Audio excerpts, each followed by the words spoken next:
Yeah. Hello, everyone, and welcome back to the HCW universe. Yeah, I said universe instead of YouTube. Sue me. We are back for another Indie Spotlight, and look at all these beautiful graphics. And talking about the man that made the beautiful graphics, we are here with the Bastard. How are you doing? Hello, sir. I'm very well, thank you. I have got a nice little red stag keeping me happy. Yeah, I'm drinking a nice Erdinger, which I'm not going to show on screen at this moment in time, because I like money. Now, but we are here to review not one but two shows, obviously in separate videos, but we're here to do two. We're doing Wrestling in Hickley for this show, which was their biggest show of the year. But before we get into this, once again, we need to mention these beautiful graphics that you did for the channel. The intro, the outro, he didn't do the band, he didn't do the music, that's Titan and Deity, which is M.J. Grayson's band. But you did everything. Thank you. I turned up. I did a thing. Happy 2-year anniversary. Yeah, you made every. Thank you. I know that was the other day, but you know, it's 2 years. Happy anniversary and all that shit. Yeah, they're all carrying on my coattails. As soon as I leave, this ends. It's over. Just take your good looks and leave. But yeah, if you want to get stuff done by the Bastard, contact the Bastard. And if you use code RATEWrestle, you pay full price. Mm-hmm. And if you use hot tag 10, you get 10% off. Right. Excellent. Which is 10% more than you'd normally pay anyway. Yeah. So full price. It's a really good deal. Yeah, it is. Anyway, let's start plugging Wrestle in Hickley before they never allow me to come back again, because this is awful. So Wrestling in Hickley was Saturday's gone, which was on the 16th, I believe. March 16th. I prepared all day by drinking because it's a family-friendly show. You saw my escapades as I went along. I was very proud of you. I travelled a lot of places in that day. Yeah, it was too much for me. I got into a car and turned up there, and even that was far. Yeah, absolutely. I respect. But we start off with the arrival of Alex Connors versus he's going to be facing CJ Rollins. But then it's not that match. What happens is CJ Rollins says he doesn't really want to defend it against Alex Connors, but it will give him 15 minutes. Yeah. I think that was quite sorry. Yeah. And then the match didn't actually happen.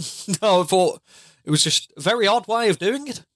Well, CJ wasn't ready, was he? Connor's come out and making demands. It's not his place to make demands. He's the challenger. Doesn't work that way. Well, I mean, does. He can make as many demands as he wants. Doesn't mean the champion's going to listen. But at least Charlie came out, said hello, went, no. But before we talk about that, we should mention that my beautiful wife, she did point something out to me after we found out that you didn't have a seat where you were supposed to have. The redacted became redacted. I was almost sad for you until my wife pointed that out. So this was knowledge, was it? By the way, because I was told, lovely person at the front desk, you're in the middle and you're on one of the ends at number 7. Both of them were filled, and I was like, I'm one of these people, I can't be asked to argue with people, so I stood at the back for about 5 minutes, and I noticed that there was a seat, so I just sat somewhere random. You were sitting near Steve Keane, I believe. Yeah. So Steve Keane was in the row front behind me. Yeah, because we're not respected. I didn't even notice he was there. I'll be honest. How bad's that? We're not respected people. We get thrown to the back. But my wife pointed it out. She's like, "Well, the redacted must have been redacted." Yeah, what happened redacted? I want answers. I'm not continuing this until I'm told. He will sit here until he sees it and responds. Yeah. So, ladies and gentlemen, until next time.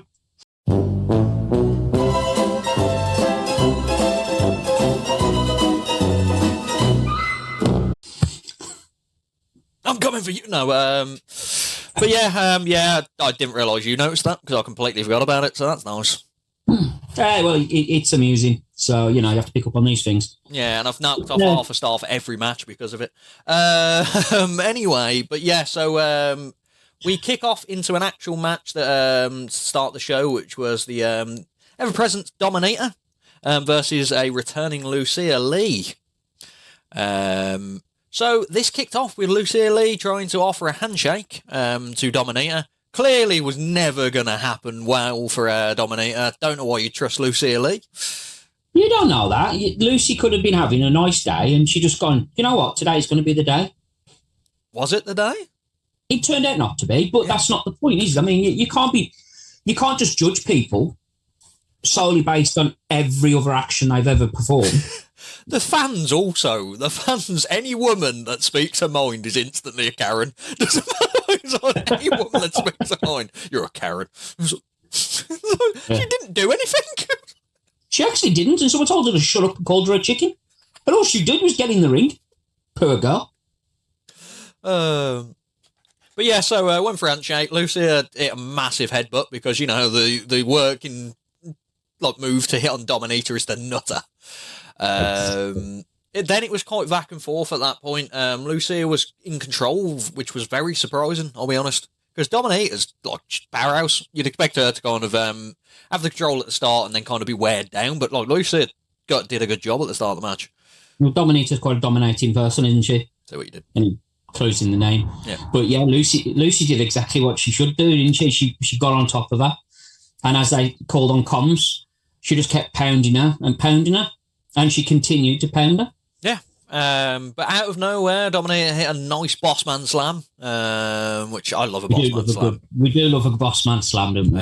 Then she hit some mahoosive chops, is what I've written here. I don't know if that's how I meant to spell it, but that's a mahoosive. Mahoosive's good. Lucia then hit a code breaker out of nowhere and got a quite a near fall. But then just out of the blue, Dominator a double handle choke slam.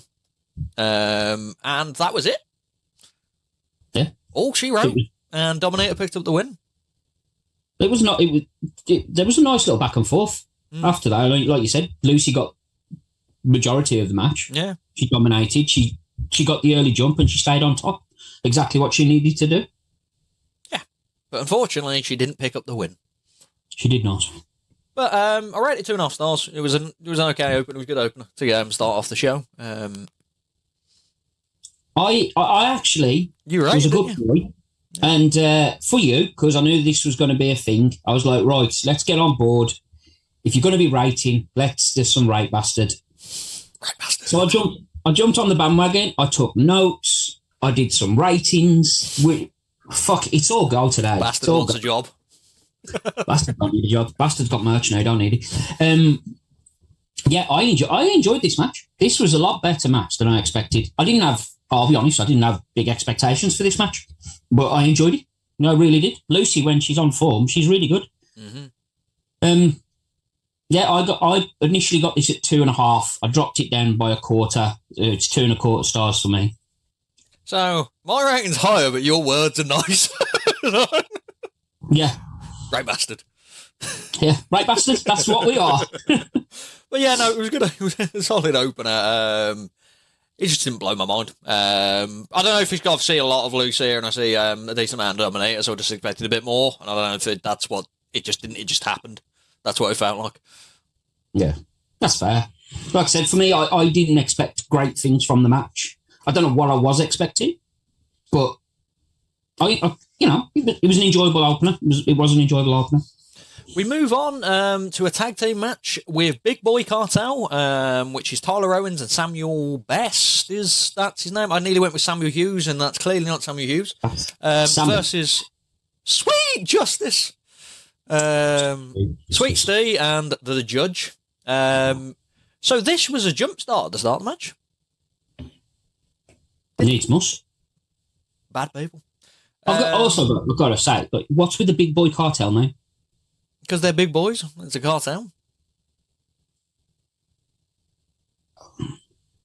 Continue. Did I prove me wrong? No. They're not big. Let's be honest. They're not big boys, are they? But big in mind. Is this what we're going with here? Is this one of them like fucking mustache mountain? Check us out, like, here we are. We've got some stuff on there. Yeah, I mean, don't get me wrong. I was talking to Sam before the show, and I have actually got pictures of Sam's progress. So he's becoming a big boy. Yeah. But for Tyler to stand there and tell me he's a big boy. No, you're not getting it right. Sam's the big boy. Tyler's a part of the cartel. Tyler's the cartel. Yeah. You know, have you ever seen Narcos? Based on No. Tyler Owens. Anyway, No, let's it's move just past baseball, that. I mean. Clearly wrong. So jump start. Tyler Owens then did a fantastic Hurricane Runner. Like, man's agile as hell. And a massive dive out on the outside. They were working over Sweet Steve. They picked the weakness and they decided Sweet Steve was the weakness of the team. I don't know if you think that's wrong. No. Okay. He's 100% correct. I wrote here skiing suplex, which I think must have been a typo, so I'm guessing it was a swinging suplex or something like that. There was a stalling suplex. Stalling suplex, that would have been it then, yeah. For a crowd count of 20 seconds from Sam Best. Yeah, big boy. The big boy, as I've just been informed. Big, massive chops at that point. Everyone was hitting chops tonight. The bad team was then got on top of Tyler. They picked him out as the kind of like the weak link between. Obviously, he's not the big boy. Judge hit a massive German. Just out of nowhere, it was just like, I'm gonna beat him up for a little bit. German. Judge is developed over the last year or so, 6 months to a year. He started doing that deadlift German now, isn't he? And Tyler, as he's not big boy, he's just the cartel. Well, I'm not saying just the cartel, but like, you know, he's not the big boy, is he? So let's pick on Tyler. He's the smaller man and throw him around like a rag doll. Yeah, well, that's why they're a good tag team. You pick the smaller guy. You don't go for the big guy. You know, you go for the cartel. Then they got the good old elastic band spot out because everyone loves that spot. That looks horrible. As in, like, taking it wise. I mean, as in, like, that would suck. It never looks enjoyable. Yeah. I'll be honest. Like, at all. Samuel then got involved. He got tagged in. He was in a house on fire. I went Samuel. It's Samuel best, but you know what I'm on about. Samuel, we get you. He was on a house on fire. He hit a John Cena bomb. Everyone loves a John Cena bomb. Why not? Then out of nowhere, the judge hit a Liger bomb, like a massive, massive kind of variant Liger bomb. Tyler hit a DDT out of nowhere, so it became absolute chaos. Followed by a cradle bomb, but then out of nowhere, because the judge is a nice, clean man, gavel. Well, you know, you can't have a good Sweet Justice match without a good gavel. Mm-hmm. You know, it's a must. It's a must, and I will say, the judge, like over this last 6 months to a year, has looked better and better. It's like he's had a complete resurgence. He's looking so much better in the ring, and it's benefiting Sweet Steve. It's because I'm around. Absolutely, it is. The judge is definitely the talent out of the two. He's good. I like the judge. I've only seen him at Hickley. Obviously, he's been around for years, but I wasn't really broadening out until then, so he wasn't places I was at. But yeah, the two matches I've seen at Wrestling has been very good. He did pick up the win with the gavel shot because, you know, wrestling. Was Adam in the ring at this point? Was it Adam? This match belonged to not Adam. So it was Adam. No, this was not Adam. Everyone's this was AA O'Rourke. Adam was in the first match. So you're saying it was Adam? It's the other Adam, but it's not the Adam. Oh, okay. God damn it, Adam. Yeah. And they picked up the win. I rated that 3 stars. I really enjoyed it. I do like tag team wrestling a lot, though. You are very biased towards tag team wrestling. Definitely, you definitely are. You also the last ride he hit on Tyler, that looked painful. Yeah. So I was a fan of that. When they double bombed Tyler as well, dropped him down on his back, he landed on his side slightly. That looked like it's going to hurt for a few days. I didn't enjoy this match as much as you, like, by any means. But 3.5 stars. It was still fun. It was still a fun match. It was. It was enjoyable. Sam Best as well. I'm going to give him his props because the last time we talked about Hickley, we talked about Sam. Didn't have a lot of nice things to say about him. But I'm going to say the improvement in Sam is starting to show. His body's definitely improving. You can see that in his overall look. And his in-ring performance definitely stepped up. He had a choice when he stepped out that curtain to run it to RC Chaos and give him some abuse, as they always do with each other.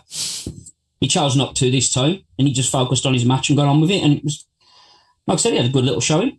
Tyler obviously seems to be the most over of the two. The people are definitely behind Tyler quite a bit. But for me, this got 1 3/4 stars. You bastard. But yeah, from like I said, a lot of people mentioned about Sam Best. I heard a lot of negative things, I'm going to be honest, from that match. Like, it was very, very good. So I must have saw him at a good point, and he's on the rise. Like I said, like I get to enjoy the privilege of hearing Rob's commentary, Mr. Chaos's commentary, and him and Sam Best have a back and forth, which just creases me. So, like, before I'd seen him, I wasn't expecting a great deal from him, and then when I did finally see him first time a year or so ago, I didn't think he was the greatest in the ring by any means. He wasn't good at all. He seemed to be more over in his head than he did in the ring, but he's improved, and this last show, he's really shown that he can step up, and he did, and so fair play to him. There we go. That's bastard approved. We move on to a match with MJ Grayson, the returning them great MJ Grayson, the man, the myth, the guy that does our intro, and he was facing the redacted one, the man that takes away people's seats. It's gonna be a thing now. He deletes reviews and all kinds of stuff. Yeah, deleted a BCCW review. He deleted my seat. I remember this. And then he asked me how I thought the show was, and I told him it was pants, and he wished he never asked me. This match I was very much looking forward to, and I feel like I overhyped it too much in my mind, so it was always not going to be as good as I wanted it to be. So Redacted was on top for a lot of this until he missed his 6'10" kind of splash. I don't know what his actual name of that is. Alex Connors tells me every review, and then it goes out my head the next day. That sounds about right. Then it was a bit of back and forth. Redacted missed his the spin around, which he goes for that, so then onto the moonsault, so he missed that. He's patented, I'm going to miss it the first time round. Then he got MJ, because he's very good with working on the leg. He got MJ into a calf crusher, which it's grim, that move, just in general, because it's just bending your leg back. It looks beautiful, doesn't it? Yeah, it's not good. Miss moonsault at that point. Then he got a heel hook in, because you know what? Submission-based wrestling. Because, yeah. And it looked good as well. It looked painful. He really got that shit in. Yeah, if you're going to do something, do it properly, and he did.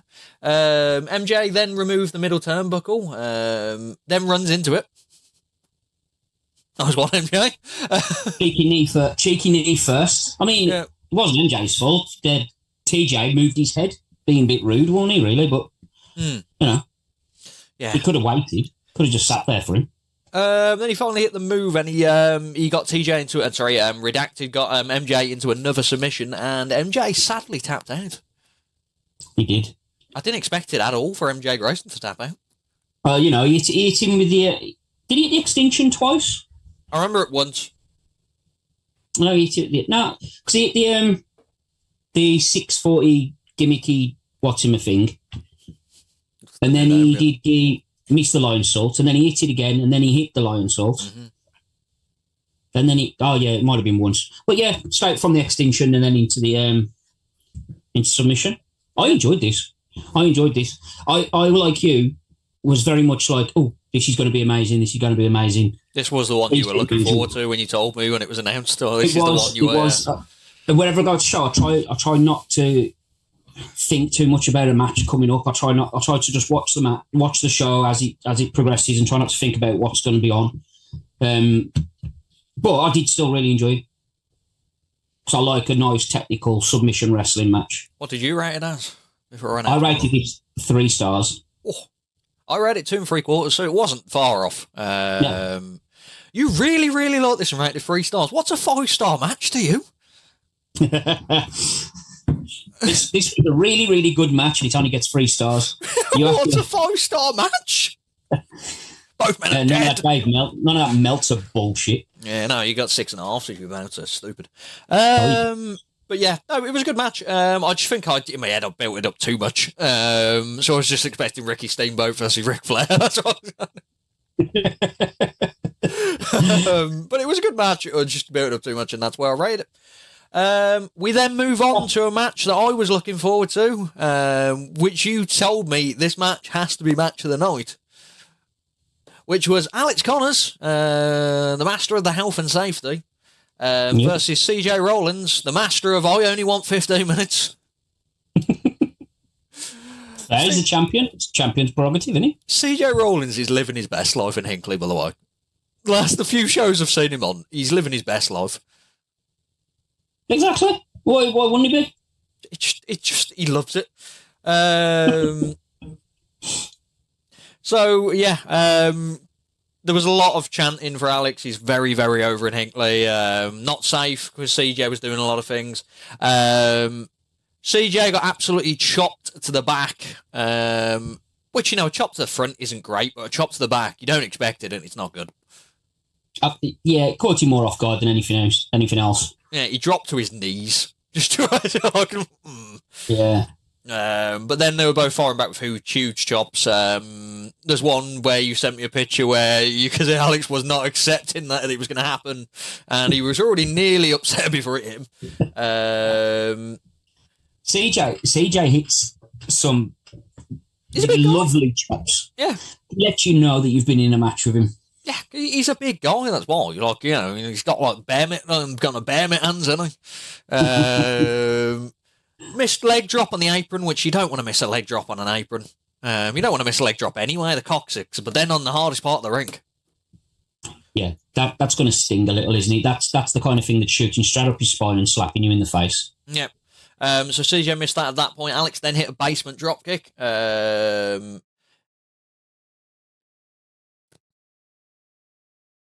Wonderful. Good. Yes. That went well. Where are you?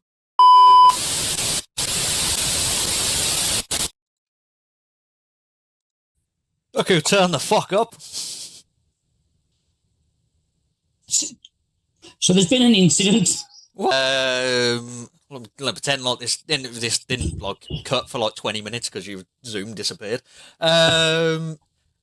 Alex at that point kept going for the hard hat buster. Do you know why he kept going for the hard hat buster?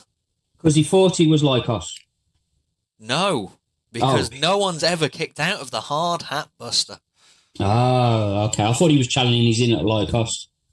CJ hit a big flatliner out of nowhere for a near fall. Then he dressed like health and safety because, as I said, CJ is living his best life. And that involves just taking the piss out of his opponents by wearing their gear. And then at that point, after all that, Alex got in control, hit a big Misanuka driver. Everyone likes a Misanuka driver.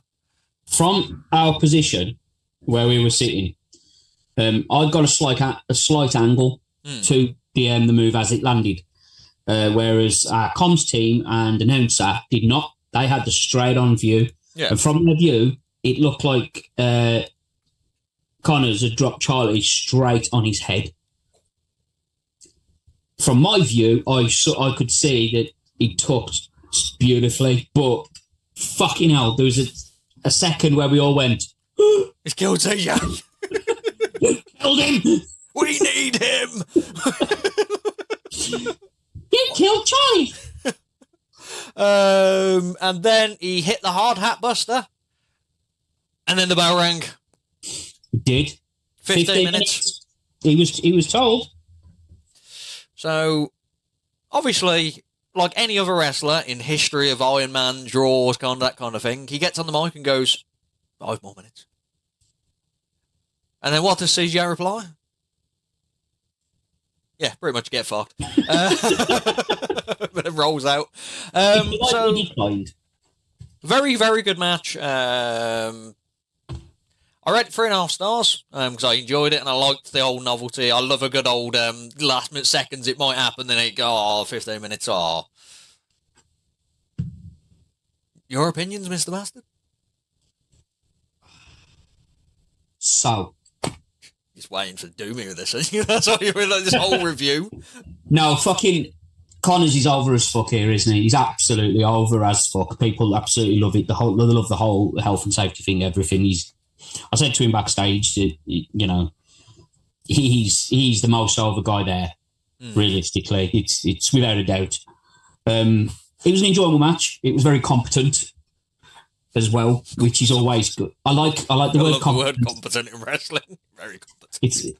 Well, you know, there's moments where you're worried, and yeah, like when Charlie nearly lost his head, but talking to him backstage, everything was smooth and it felt great and everything went well. It was a really good match. The crowd, for me, made this match 10 times better as well, because they ate up every second of it. They absolutely ate up every second of it. They really don't want to boo CJ. You can just feel it. No one wants to boo CJ. There was a portion of the crowd that was singing his entrance music. Granted, I may have been part of that portion of the crowd that was singing his entrance music, but it's fucking good music, man. What can I can't help that. I can't help it. But it was good. Talking to Charlie again at the back, and he did say that there's no way you'd rate it more than 2 stars because you never give him fucking anything. You rate your CJ Rollins matches very highly. And I informed him that he would be okay because you are a Connors mark, and he automatically gets an extra star just for that.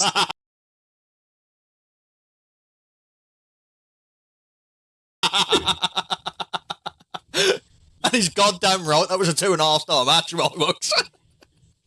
Which Connors agreed with. Literally, the last show I rated his match 3 3/4 against Joey Scott. But no, this was fun. This was, like I said, it had to be the match of the night for me, and it was. Slightly lower than you. I got it 3 and 2. 3 and 2. 3 and a quarter stars. That's a good rating for you. 3 and a quarter stars for this match. It was enjoyable.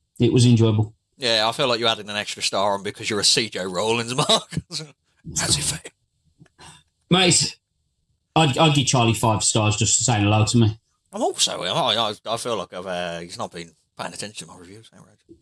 All right. You know how you really feel about him. Yes. I lower the ratings because I don't want people to know my love for him. Oh, that's a bit shitty on Luke Douglas and everyone else then, ain't it, really? You're supposed to be a mark for them. No, Luke Douglas would be about 9 stars if I actually gave him a proper opinion. 9-star Luke.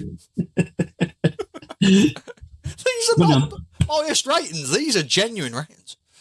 You are the most unbiased person I've ever met. Thank you.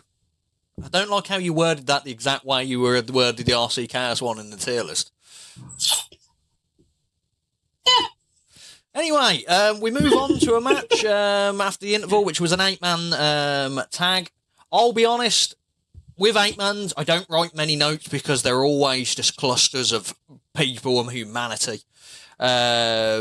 Involved in this match was Big Van Veska, who was originally going to be in a singles match against Luke Basham, which I'm assuming Luke wasn't able to turn up.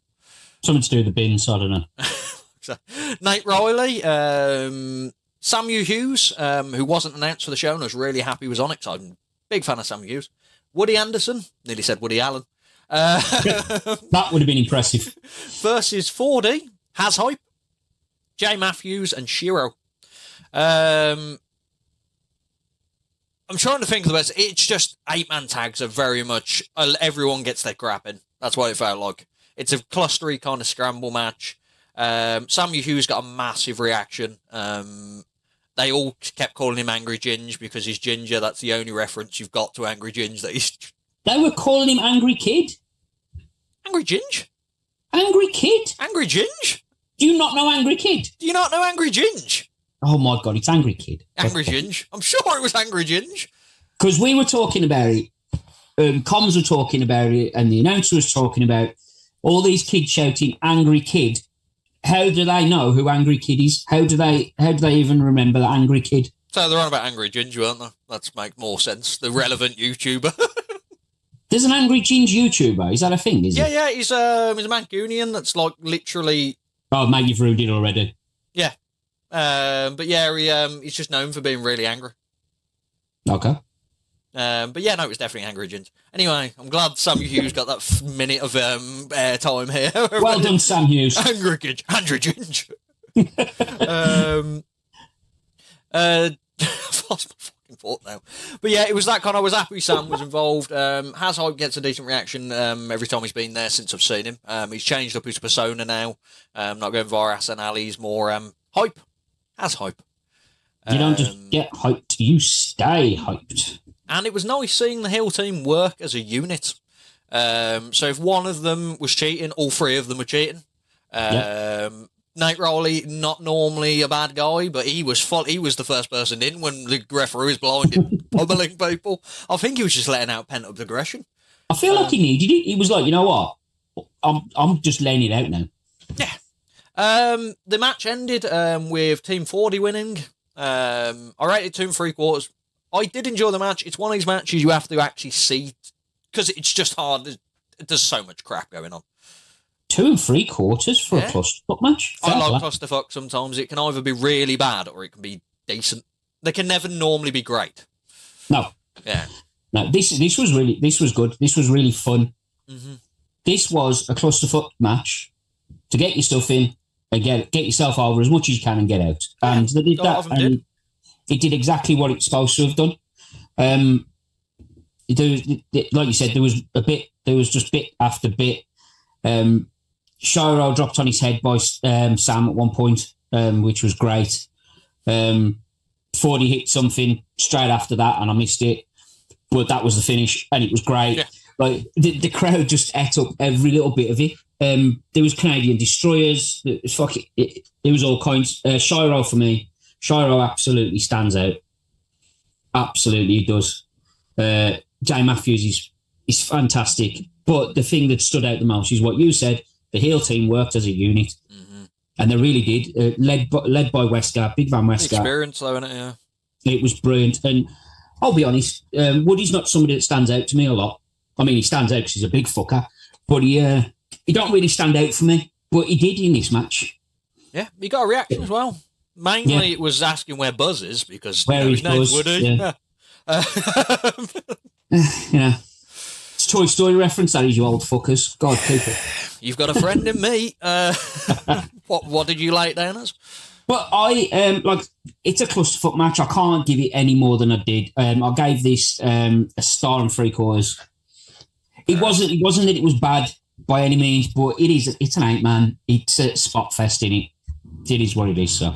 It is what it is. And we move on to the penultimate match. We've got Chantel Jordan, who was supposed to be in that 8-man tag, versus Violet Knight, who was supposed to be in that 8-man tag, but they decided to put this in a singles match, which was a great decision. Indeed. So Violet attacked Chantel from behind because why not? Yeah. You know, Chantel's very hard to beat anyway, so you might as well try and catch her off guard.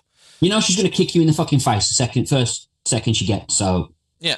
Get away, exactly. Next word in a row here. Big strikes from Chantel, so it didn't really last very well for Violet Knight. Violet then did the smart thing, which a lot of people don't go for, is work the legs. It had a nice dragon screw out of nowhere, and then Chantel was elite. She was working legs at that. She was very much on top. She then tried to humble Chantel with the camel clutch. Not enough people do a camel clutch. I love a good camel clutch. Yeah, like Lucy Lee does them at other places, didn't do them tonight, but it was definitely here. I love a camel clutch. Yeah. You got to humble them. Sometimes people need humbling. Break the back. And what better way than the legend himself, you know. Exactly. Great. Chantel then broke out and they went back to the wheelhouse and started kicking the absolute hell out of Violet Knight. Violet then went with a roll-up because she must have been wary of that. I'm going to get absolutely blasted at this point. I need to kind of get away from getting kicked continuously. She then hit an Eat Defeat, which I love the Eat Defeat. Eat Soul Food, who's Chuck E. Cheese, flipping version of it if you want to go via that. Yeah. But then out of nowhere, because Chantel will do it out of nowhere, she just round kicked her face off. And she picked up the win. She did indeed. Yeah. Well, you know, you're talking about Violet, like, I don't know, going for the roll-up and everything else. I don't know where she transitioned into that octopus stretch. Mm-hmm.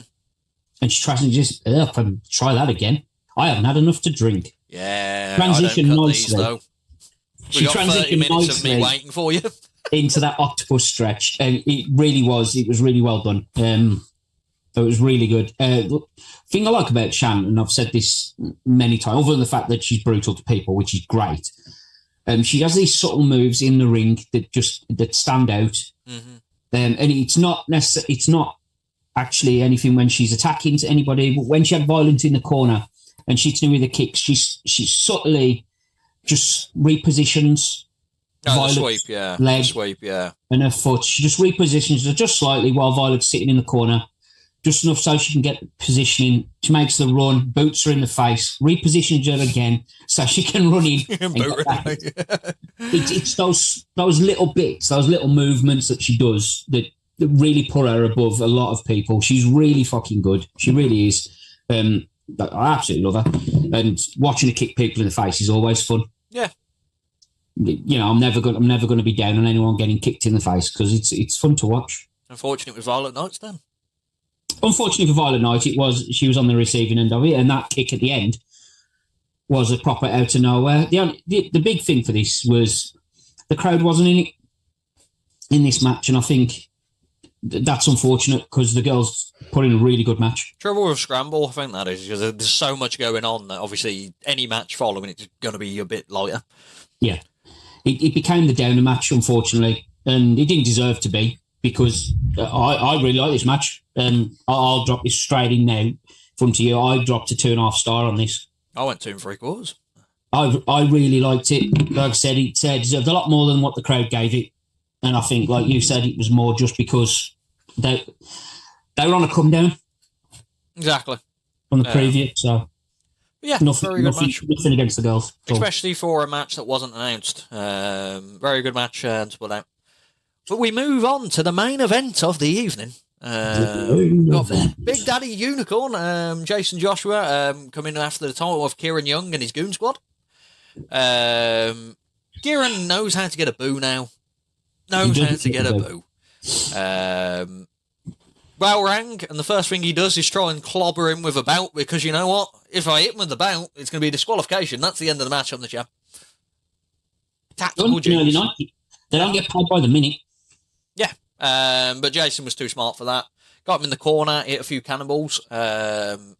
He hits a good cannonball because he gets off his feet. It's not just a roll, it's like a full-on... Yeah, he jumps and drops. Yeah. There was a mouth hook at one point, which, you know, everyone loves a mouth hook. Okay. The goons then started appearing, working... Hey, them goons? The good old goons? Only 3 goons walked out of that entrance. Mm-hmm. And then one of them transitioned from the other 3, and then became 4. Hypermitosis? It was like magic. Yeah, hypermitosis. You eat too much and one of them explodes. Yeah. It was beautiful. Working over the goons, working over Joshua at that point. Kieran hit a massive rolling forearm. I do love a good rolling forearm if you can connect it and get that beefy sound. Then he got a camel clutching. We've got to humble people. Got to make them humble.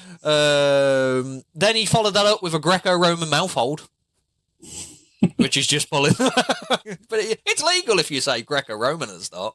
Mate, you don't have to. The mouth hold is one of the most underrated moves. Yeah. Ever. That's painful. Anyone hooks your mouth. The goons then tried to deliver more violence, but the referee caught them and shut them out. Not Adam hasn't been that excited and that animated ever. He got the wind up as well. Mr. A.A. O'Rourke. Yeah, he loved it. He absolutely loved that moment. That was his shining moment. That was for him. Unfortunately, straight afterwards, he got absolutely clarted. Is my exact word. You know? Sometimes you get in the way and you get clarted. Yeah. As you put it. Jordan hit his finish, but there was no ref. He had a diving spear through the ropes on flipping Young, which looked like it. It didn't look like it looked awful in the sense of that move. Like, ow, painful. Not as in like it would look like a bad move. It looked like that just didn't end well. See, from where I could see from that angle, it looked like he just landed on him. Yeah, that's what I'm saying. It just didn't look like it was good. It was good, but it was also Goons came back out because there's no ref. Here comes the Goons. Then Dominator comes out and absolutely just takes out 3 of them. And who invited Dominator? like, it's a bit like, why is she there? She didn't need to be there. That's just interference, and you don't need that in the match. It's a championship match. Yeah, you shouldn't be cheating. That's outrageous. You shouldn't be cheating. It's disgusting. Yeah. So basically, it should have been thrown out at that point, but we continued. And then Adam stuck his ending. Yeah, Adam got involved at that point as well. I just read Adam's got and then Jason Joshua got a goon. He did. He caught one. And he's about to reveal. Then he does reveal. And who's that goon? Who's that goon? I went with the Pokemon reference. Who's that goon? Ah. 40. 40, the man that got one of the biggest cheers in the 8-man tag, has betrayed everyone. Naughty little 40.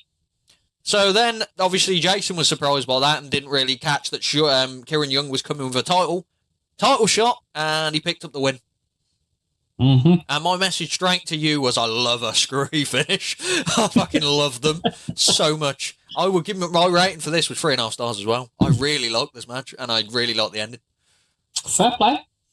I enjoyed it. It was fun. It was another fun, competent match. Yes. We like competent matches. It was competent. Because people aren't dead in them. I'm going to say it straight now. I did say it on the night, and I'm going to say it again. Kieran, wear a cup. Please wear a cup. I have to edit photos. Please wear a cup. Man's proud. I can see the vein details. And a couple of those show. Please. Well, to be fair, he's doing it on a family show. I can't really matter. Mate, you've been swearing all the way through this. But no, this was fun. Kieran showed up.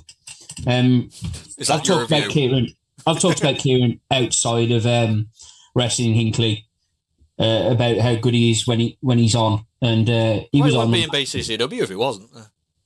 You know, talked about him there. I don't think Kieran wasn't 100%. I didn't feel like Kieran was 100% at BCCW. You've seen the show. You love tag matches, obviously, so you would have rated it like 12 stars or something. But 3 stars.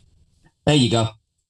I don't think it was his best we've ever seen Kieran. Kieran is better than what they saw at BCCW, and on this night he showed that he's better than what he did there. And he really is. He's really good. The goons are always fun.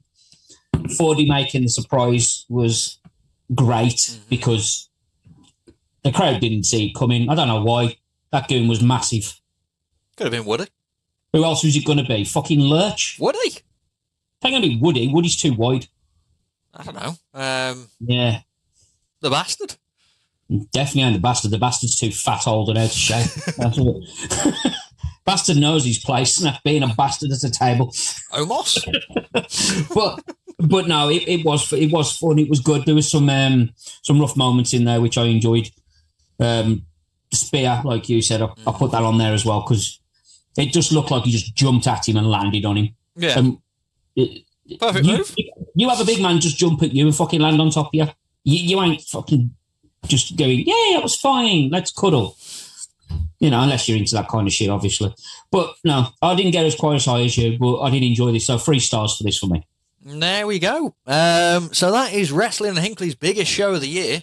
I don't have to hand what their next show is called. That is Fear of Falling. What date's that on? I forgot that bit. Fucking hell, I remember it's on my birthday, June 15th. I don't remember that. You're not allowed a birthday. Yeah, Sorry. It's on my birthday, so I'm going to be spending my birthday in Hickley, travelling, getting home at 12 o'clock at night. Yeah, unless you get a cough. And there's no beers. But also, you should point out the end of the match. Obviously, the big boy cartel came out for the save as well. Tyler has challenge, yeah. Tyler issued a challenge very quietly because apparently he talks about a mic. You know, Petey came down with a mic after the challenge was issued, and Kieran was walking away. But for you people out there that can't hear through the back of somebody's head when he's not shouting, he did issue the challenge as well. So, Fear of Falling on your birthday, as a treat to you, Kieran Young will be defending it against Tyler with the looks of it. I like that match, but why was that a treat to me? I've only just found out it's your birthday. There you go, thank you. So, that's the end of Wrestling in Hickley then. Tickets, I believe, are on sale for the next show, or have they been announced? Yep. So go check them out. They sell out quite quickly, so it's worth getting them as quickly as you can. And then what'll happen is Redacted will put your name on a seat, but you won't be able to find that seat because it doesn't exist. It does not. Oh, shit. I found the poster and I've just lost it. My bad. As usual, like and subscribe. Check out the graphics. They're all fancy. The bastard did them all. I'm going to brag about them soon more. We have got a spotlight with Alex that's just come up. We've got a review of AWW. Definitely check that one out. Kamikaze. We've got Wrestle Connect coming up. We've got showdowns. We've got more bastard at some point. It's going to be a wonderful time. Have you got anything else you want to bring up? Wrestling in Hinkley tickets are available on the door on the night. Obviously, they're also available for wrestlinginhinkley.bigcartel.com is where you can get those tickets for the show on Saturday, the 15th of June. Yeah, and if you use code RateWrestle, you'll buy a ticket, but won't get a seat. Anyway. And if you use the code HOTTAG10, you won't get a seat and you get charged extra 10%. Yep. Hinkley will never want us to review that show again. No, I love this. It's fine. That's goodbye from me. Mwah. It's the golden